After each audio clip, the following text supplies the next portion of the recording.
Hello everyone, welcome you all. আজ থেকে আমরা দ্বৈত শব্দের পাশাপাশি আরও একটি সিরিজ শুরু করতে যাচ্ছি। এই সিরিজে আমরা শিখব 10টি করে গুরুত্বপূর্ণ ইংলিশ ফ্রেজেস, যা থেকে আমরা খুব সহজে ইংলিশ সেন্টেন্সেসগুলো তৈরি করতে পারবো। স্পোকেন এবং রিটেন ইংলিশে এই ফ্রেজেসগুলো আমাদের খুবই জানা প্রয়োজন। আজকের 10টি ফ্রেজেস হলো: take into account, take for granted, take to task, take it easy, take advantage of, neither or neither of them, none of this, none other than, none more so than। আজকের প্রথম ফ্রেজটি হলো take into account, যার মানে হচ্ছে বিচার করা বা মনে রাখা বা খেয়াল রাখা। এবার উদাহরণ হিসেবে দেখো, take into account your own strengths and weaknesses, যার মানে হচ্ছে তোমার নিজের শক্তি এবং দুর্বলতা মনে রাখো বা খেয়াল রাখো।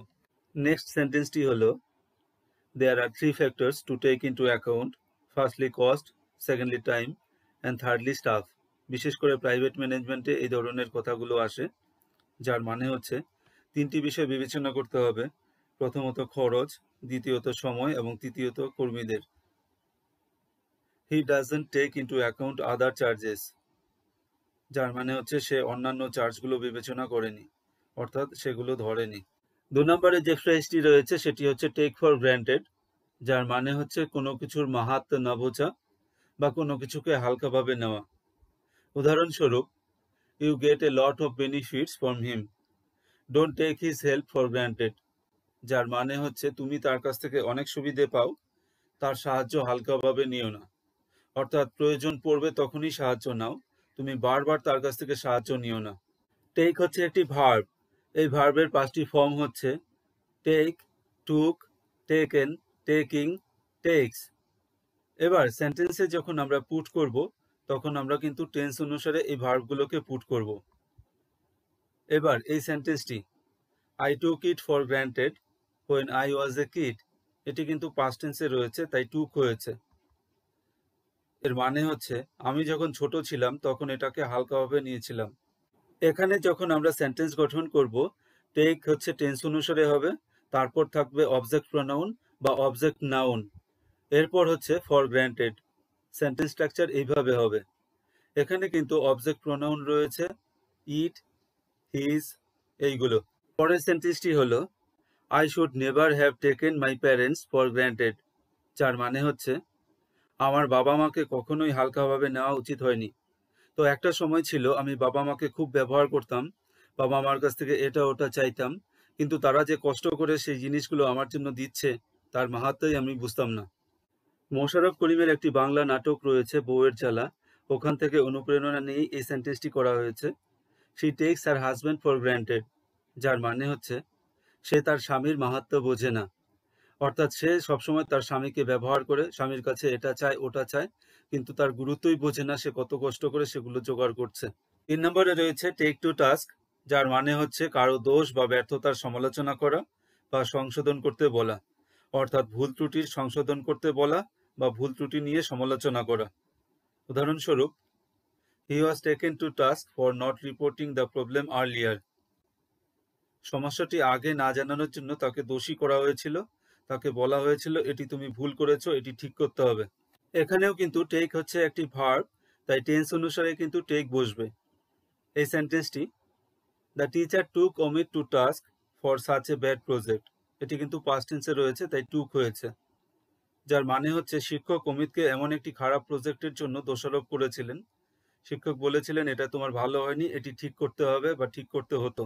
এরপরে সেন্টেন্সটি, he was taken to task for arriving late, যার মানে হচ্ছে দেরিতে পৌঁছানোর জন্য তাকে খারাপ কথা শুনতে হয়েছিল, অর্থাৎ হয়তো তাকে বকাবকি করা হয়েছিল বা তাকে দোষারোপ করা হয়েছিল কেন সে সঠিক সময়ে আসে না। পরের বাক্যটি, someone takes our manager to task, কেউ একজন আমাদের ম্যানেজারকে দোষারোপ করে, অর্থাৎ ম্যানেজার হয়তো ভুলভাল কাজ করেছে, তার জন্য সে দোষারোপ করে। এখানে যদি ভালো করে আমরা সেন্টেন্সেসগুলো দেখি, তাহলে দেখতে পাবো টেকেন টু টাস্ক একসাথে বসেছে, আবার টুক বা টেক্স এরপর কিন্তু অবজেক্ট প্রোনাউন বা অবজেক্ট নাউন বসেছে, তারপর টু টাস্ক হয়েছে। টেক ইট ইজি, এই ফ্রেজটি আমরা সবাই জানি, যার মানে হচ্ছে হালকাভাবে বা সহজে বা আরামে না ঘাবড়ে। উদাহরণস্বরূপ, take it easy, don't be so sensitive, এটা হালকাভাবে নাও, এত সংবেদনশীল হয়েও না বা এত গায়ে মাখিও না। পরের সেন্টেন্সটি, take it easy, sip your drink, don't gulp it. এবার সিপ মানে হচ্ছে অল্প করে চুমুক দেওয়া, আর গাল্প মানে হচ্ছে গিলে নেওয়া। তাহলে সেন্টেন্সটির মানে হচ্ছে, এটা আরামে বা সহজে নাও, অল্প করে চুমুক দিয়ে তোমার ড্রিঙ্ক পান করো, গপ গপ করে বা গিলে ফেলো না বা গিলে পান করো না। কেউ যখন নতুন স্টেজে ওঠে তখন আমরা এইভাবে পরামর্শ দেই, take it easy when you are on stage, যার মানে হচ্ছে যখন তুমি মঞ্চে থাকবে না ঘাবড়ে সহজে থেকো। The doctor told him to take it easy for a few weeks, যার মানে হচ্ছে ডাক্তার তাকে কয়েক সপ্তাহের জন্য আরামে থাকতে বলেছিলেন। 5 নম্বরে যে ফ্রেজটি রয়েছে সেটি হচ্ছে টেক অ্যাডভান্টেজ অফ, যার মানে হচ্ছে সুযোগ সুবিধে বা সুযোগ সুবিধে নেওয়া। উদাহরণস্বরূপ, we should take advantage of this 50% discount, যার মানে হচ্ছে আমাদের এই 50% ছাড়ের সুবিধে নেওয়া উচিত। এবার এই বাক্যটি যদি আমরা প্রশ্নবোধক বাক্যে বলি তাহলে বলবো, should we take advantage of this offer. এর মানে হচ্ছে আমাদের কি এই অফারের সুবিধে নেওয়া উচিত। এখানে আরেকটি বাক্য দেখো, I am always taking advantage of my mother when I don't have money. যখন আমার কাছে কোনো টাকা থাকে না তখন আমি সবসময় আমার মায়ের সুবিধে নেই। 6 নম্বরে রয়েছে নিদার অফ দেম বা neither of them, neither of this বা নাইদার অফ দিস। এটি নেগেটিভ সেন্সে ইউজ হয় এবং সবসময় সিঙ্গুলার হিসেবে ইউজ হয়, যার মানে হচ্ছে দুজনের কেউই না বা দুটির কোনোটিই না। উদাহরণ হিসেবে, neither of them wants to do the work, দুজনের কেউই কাজ করতে চায় না। Neither of them is happy about this, এই নিয়ে তাদের দুজনের কেউই খুশি নয়। Neither of them is cooking food, যার মানে হচ্ছে তাদের দুজনের কেউই খাবার রান্না করছে না। Neither of this is right for me, এই দুটির কোনোটিই আমার জন্য সঠিক নয়। যখন 2-3 জনের বেশি থাকে তখন ব্যবহার করা হয় নান অফ দেম বা নান অফ দোজ, যার মানে হচ্ছে এদের কেউই না বা কোনোটিই না বা সেগুলোর কোনোটিই না। এটিও কিন্তু নেগেটিভ সেন্সে ইউজ হয়, তো এটি কিন্তু প্লুরাল এবং সিঙ্গুলার দুটোই হিসেবে ইউজ হতে পারে। এবার কিছু উদাহরণ দেখো, none of them is or are going to school, তাদের কেউই স্কুলে যাচ্ছে না। None of them is or are correct, এদের কোনোটিই সঠিক নয়। তাহলে এখানে আমরা দেখতে পাচ্ছি এটি কিন্তু সিঙ্গুলার বা প্লুরাল হিসেবে ইউজ করা যেতে পারে। জেনারেলি ফর্মাল কেসে সিঙ্গুলার হিসেবে ইউজ করা হয় আর স্পোকেন ইংলিশে প্লুরাল হিসেবে ইউজ করা যেতে পারে। পরের সেন্টেন্সটি দেখো, none of those is or are correct, যার মানে হচ্ছে সেগুলোর কোনোটিই সঠিক নয়। None of those questions has a definite answer, যার মানে হচ্ছে সেই প্রশ্নগুলোর কোনোটিরই নির্দিষ্ট উত্তর নেই।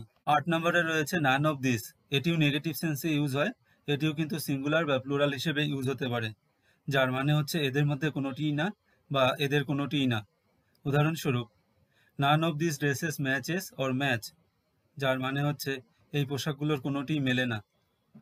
নান of this people is or are helping me, এই লোকদের কেউই আমাকে সাহায্য করছে না।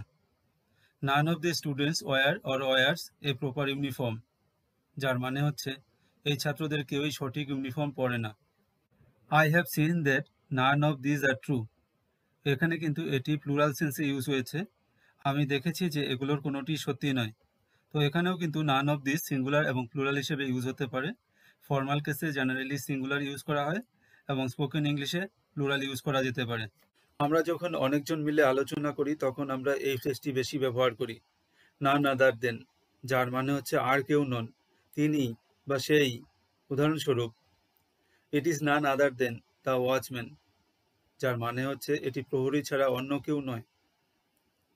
The first speech was given by none other than doctor Bose, প্রথম বক্তৃতাটি ডক্টর বোস ছাড়া অন্য কেউ দেননি। এখানে আরেকটি সেন্টেন্স রয়েছে, I recognised none other than doctor Sumit Deb, যার মানে আমি ডাক্তার সুমিত দেব ছাড়া আর কাউকে চিনলাম না।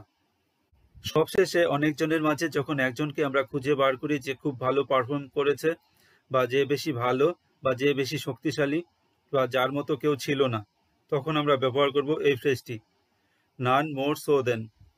উদাহরণ হিসেবে, the bhangra sang sweetly and none more so than the Punjabi boy, যার মানে হচ্ছে ভাংরা মিষ্টি করে গেয়েছিল পাঞ্জাবি ছেলের চেয়ে আর ভালো কেউ নয়। All the children did their projects well, but none more so than Bimal. যার মানে হচ্ছে সব শিশুই তাদের প্রজেক্ট ভালোভাবে করেছিল, কিন্তু বিমলের মতো ভালো আর কেউ নয়। অর্থাৎ বিমলই সব থেকে ভালো করেছিল। He tried many, but none more so than David. তিনি অনেক চেষ্টা করেছিলেন, কিন্তু ডেভিডের চেয়ে বেশি ভালো কেউ ছিল না। এইভাবে আমাদের আরও সেন্টেন্স প্র্যাকটিস করতে হবে। পরবর্তীতে এই ধরনের ভিডিও আরও থাকছে। Thanks for watching. Have a great day.